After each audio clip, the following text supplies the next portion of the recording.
Chegamos aqui em 22 de setembro de 29. Eu com 2 anos de idade, bebê ainda. Não tinha nada mesmo, era mata.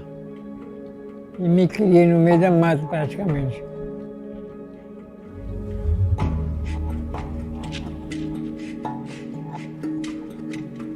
Quando a gente fala em imigração japonesa para o Brasil, muita gente pensa em São Paulo e no bairro da Liberdade. Mas a gente veio para Tomé-Açu, no interior do Pará, contar a história de como um grupo de japoneses veio parar na Amazônia. Eles não só vieram para a Amazônia, como criaram um sistema de plantio que recupera solos esgotados e ao mesmo tempo gera alimentos o ano todo. Uma técnica capaz de transformar grandes áreas desmatadas em exuberantes agroflorestas e que fez de Tomé-Açu um exemplo para quem busca alternativas à destruição da Amazônia. Nos anos 1920, quando as famílias japonesas começaram a chegar aqui, a ideia era que elas ficassem alguns anos, juntassem um dinheiro e depois voltassem para o Japão. Só que isso não aconteceu com uma boa parte daquelas pessoas. Elas ficaram aqui até o fim e morreram no Pará. Essa é a história de uma comunidade que fincou raízes nesse pedaço da Amazônia.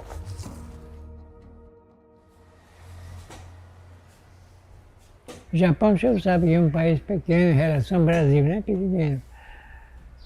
Então não tinha uma perspectiva de adquirir alguma coisa futura. Então meus pais resolveram vir para o Brasil, porque o Brasil tem uma terra muito grande.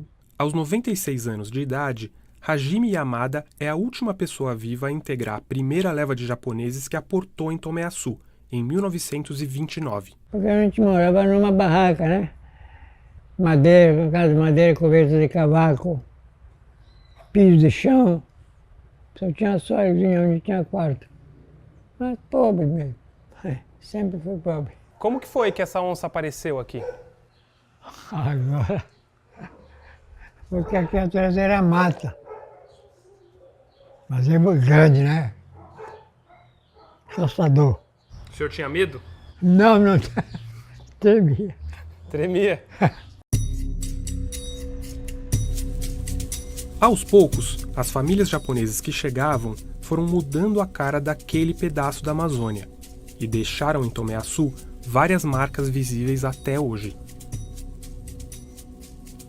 Os japoneses prosperaram em Tomé-Açu e construíram os principais edifícios do município, o que incluía este aqui, onde funcionou um hospital nos anos 50.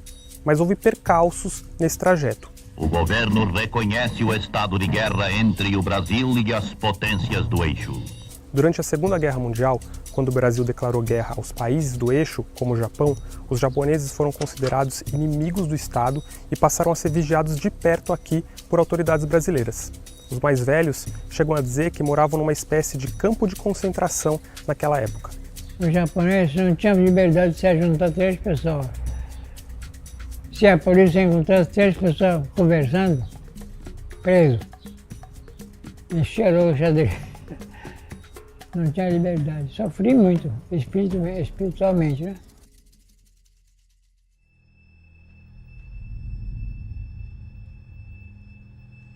O fim da guerra teve um sabor agridoce para o Hajime Yamada. Se por um lado ele ficou aliviado com o fim dos controles sobre a comunidade, por outro, ele soube que a cidade natal dele tinha sido destruída por uma bomba atômica dos Estados Unidos. Eu sou de Hiroshima, nasci em Hiroshima. A bomba atômica deixou muita gente doido. Queimou tudo, quase. Quando a bomba explodia, queimava a pele da gente, tudo. Eu acho que eu estivesse lá e tinha morrido também. Aí eu dei graças a Deus ter vindo para cá, para o Brasil. Se eu não tivesse ficado, se eu tivesse vindo lá, ou tivesse ficado no Japão, eu acho que nem existia mais.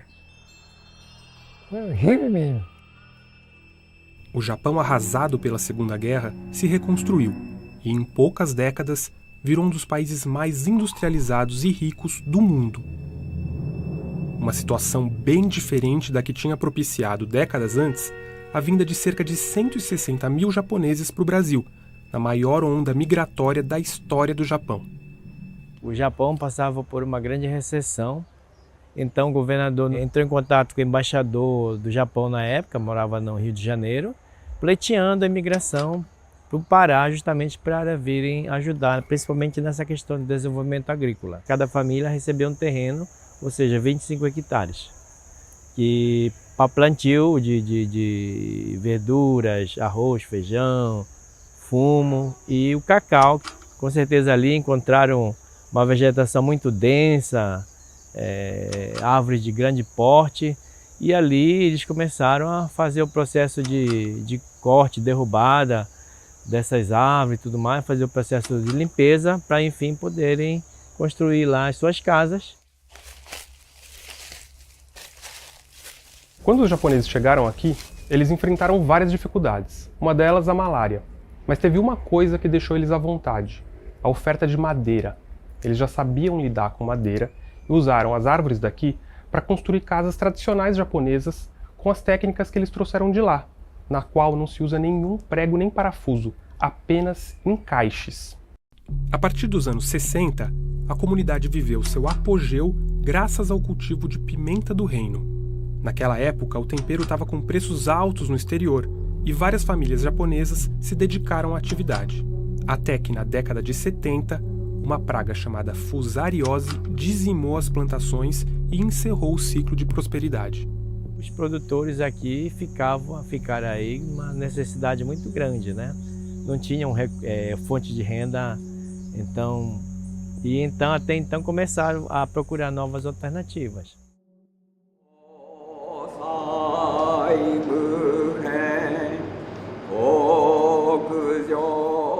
Um conceito central do budismo é a impermanência. Nada dura para sempre. Desde que a era da pimenta do reino acabou, o templo budista de Tomé-Açu quase nunca mais encheu.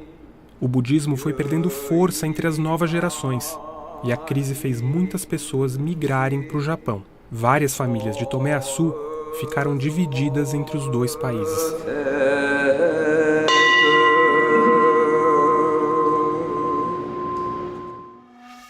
Tamó Mineshita foi um dos que tentaram a sorte na terra dos antepassados. Mas a saudade bateu e Tamó decidiu voltar a Tomé-Açu para ajudar o pai com o trabalho na fazenda. Aí no começo é meio difícil, né? Porque o pai, tipo assim, não confia numa pessoa que ainda não tem experiência. Então eu tinha que mostrar serviço para mostrar que, assim, mostrar confiança para ele para poder me entregar esse terreno aqui no caso. Tamó assumiu a propriedade do pai, mas ainda não sabe se algum dos filhos vai querer seguir os passos dele. Sua filha mais velha, Jennifer, se formou em biomedicina e também pensa em passar um tempo no Japão. Para ver se eu consigo um dinheiro, né? E aí poder fazer ir atrás dos meus sonhos da faculdade, né? Aprimorar os cursos e quem sabe morar em outro local também. E como que vai ser a passagem do próximo ciclo, quando você já não tiver mais condição de tocar aqui o dia a dia? É porque uma propriedade, a meu ver, é como se fosse criar um filho, porque você começa do zero. Você pega uma área praticamente sem nada, você mesmo prepara a muda, você mesmo planta e começa a colher, né, produzir. E isso aí a gente quer que tenha uma continuidade, né? E isso não quer dizer que a gente espera, né? Na verdade, a gente espera que um dos filhos chegue para assumir. Mas se nada garante que as novas gerações vão manter a tradição agrícola da colônia, o tempo de crise nas lavouras ficou para trás. Uma revolução nas fazendas das famílias japonesas trouxe um novo ciclo de bonança para Tomé-Açu e fez o município recuperar a parte do verde que tinha quando os pioneiros chegaram aqui.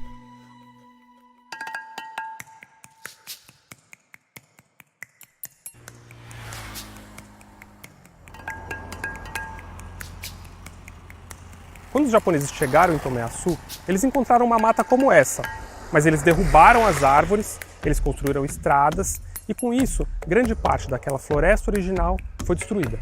Mas hoje eles estão fazendo o caminho inverso. Eles estão usando técnicas milenares japonesas e práticas que eles aprenderam observando os ribeirinhos para produzir alimentos enquanto reflorestam aquelas áreas. Nascido no Japão, Michinori Konagano se mudou com a família para o Brasil quando tinha 2 anos. Meu pai construiu com minha mãe pequena a casa e também pequeno plantio de pimenta. Então a gente já entramos nessa casinha para a gente começar a produzir pimenta, hortaliça, criação de galinhas, sim, criação de porco. Mas a família de Michinori seria golpeada pela praga que destruiu os pimentais nos anos 70. Até que um dos dirigentes da cooperativa dos agricultores japoneses sugeriu uma saída. Ele orientou assim, olhe a natureza, aprenda com a natureza.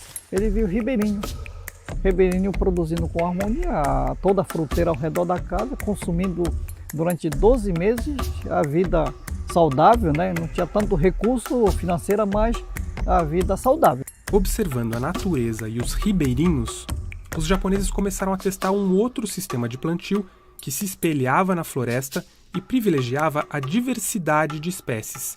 Um sistema que também incorporava técnicas e conceitos herdados dos ancestrais japoneses. Existe assim palavra chamada motanai. O que é motanai? É desperdício, que nunca desperdiçamos. Então esse aí já veio herdando, né? Lá do Japão para cá. Tô vendo que você está abrindo aqui o cacau e já jogando as cascas aqui. Por que você está fazendo isso aqui? A gente deixa a casca aqui no campo mesmo, porque vira novamente adubo, né? Vira o adubo pro próprio pé. Nesse método agrícola, não existe o conceito de plantas daninhas. Todas as espécies desempenham algum papel no sistema. Agrotóxicos e fertilizantes químicos jamais são usados, e até mesmo insetos são bem